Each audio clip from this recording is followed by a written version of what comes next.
Drake and Kendrick Lamar have taken the rap game to a place it may never return from, and the culture might be split forever. It's not just a lyrical war anymore, it's emotional, personal, and regional. Lines have been drawn, and if you're paying attention, you can feel the tension building like a volcano. What started off as a lyrical exchange has now turned into a coast versus coast civil war in hip-hop, with fans choosing sides not just based on bars, but on blind loyalty. And as expected, things are getting ugly. From the moment DJ Academic started voicing his opinion on the situation, it became clear that many fans, especially those writing for Drake, had no interest in judging this battle fairly. According to, there's no point in talking about the rap battle unless Kendrick Lamar himself responds. That's how biased the landscape has become. If the lyrical bomb isn't dropped directly from Kendrick, nobody cares how hard his West Coast peers go.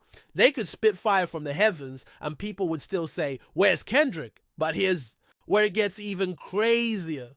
People aren't just ignoring West Coast rappers, they're actively hating on them. From what we're seeing, there's a deep dislike for anyone related to Kendrick or the TDE camp. Whether it's intentional or subconscious, a large number of Drake fans have made it their mission to dismiss every West Coast voice stepping into the ring. But let's not act like the West Coast isn't fighting back. They are. In fact, they're stepping up hard. Rappers like Daylyt, Reason, and Rayon haven't just thrown their hats into the ring, they've launched full-blown lyrical attacks, challenging the narrative that only East Coast rappers are winning. Yeah. Their efforts are being brushed aside like they never happened. Why? Because the rap world is so fixated on Kendrick, it's as if no other West Coast voice matters. Joey Bada has become the poster child for this imbalance. He's dropped multiple records during this whole beef, and he's been sharp, stylish, and calculated. No one can deny that. But let's be honest, Joey hasn't been battling Kendrick. He's been going back and forth with Daylyt and others from the West. Yet somehow this beef is still seen as Kendrick's loss if he doesn't answer.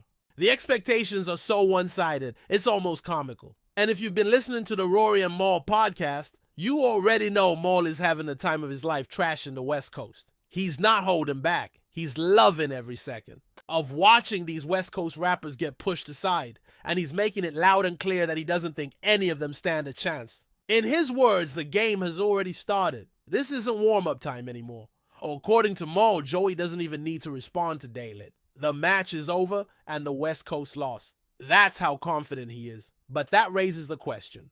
Is he right? Is this really over? Or are people just refusing to admit that the West has been bringing heat too? Maul broke it down saying battle rap still needs to hit on the surface. It can't be too deep. It has to be clever, cool, witty. All those things that grab you the moment you hear them. And while he admits Daylyt thinks on another level, he also says it just doesn't connect.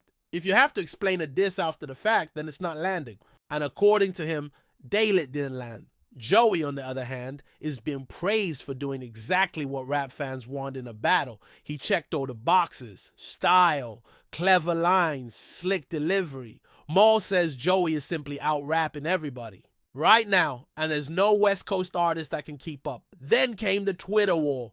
Maul took his victory lap straight to social media, calling out Punch from TDE and AD trying to stir the pot. He tweeted asking where Punch was, clearly mocking the silence from Kendrick's camp. Punch responded cool and calm, saying he was just chilling and getting ready for some sold-out Sophie Stadium shows. But everyone knew what Maul was doing. He was taunting them, daring them to step up and say something. Meanwhile, AD wasn't as chill. He fired back hard, telling people who disrespect LA artists not to come running to them when they get robbed or want to enjoy the city. His message was clear. Put some respect on the West Coast or stay away. Still, it seems like Drake, fans, and even casual listeners who never gave Joey Bada a chance before are fully invested in his side now. Some of these people couldn't name 3 Joey tracks before last week, but now they're acting like lifelong fans. Why? Because he's battling someone from the West. Because he's not Kendrick. Because they just want to see someone else win. Joey also announced an album dropping before August, and you better believe this whole situation is a perfect rollout plan. The timing is too clean to be a coincidence. His team is smart. They know all eyes are on this beef. They know the moment Kendrick responds, it'll push the hype even further. So they're waiting, watching, hoping for a reply that could take the buzz to a new level. But here's the real cliffhanger. Will Kendrick even respond? He's never been the type to move based on pressure. He responds when he feels it's the right time, not when Twitter tells him to. That's the dilemma. Does Kendrick throw Joey a bone and give him the reply he's craving, or does he wait until his own album drops and shake the game on his terms? This battle is way deeper than just lyrics. It's about pride, coast, cruise, and respect.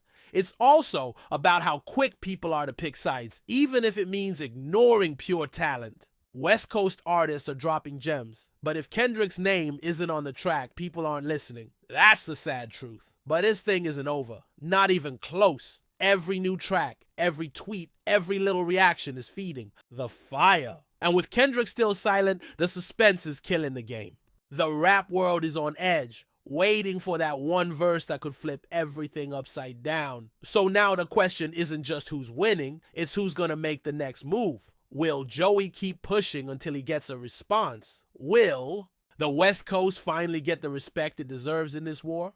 Or will fans stay stuck in their bias, pretending Kendrick's silence means defeat? Whatever happens, one thing is certain. Hip-hop hasn't been this exciting in a long time. Keep your eyes open, because the next chapter is coming, and it might just be the one that changes everything.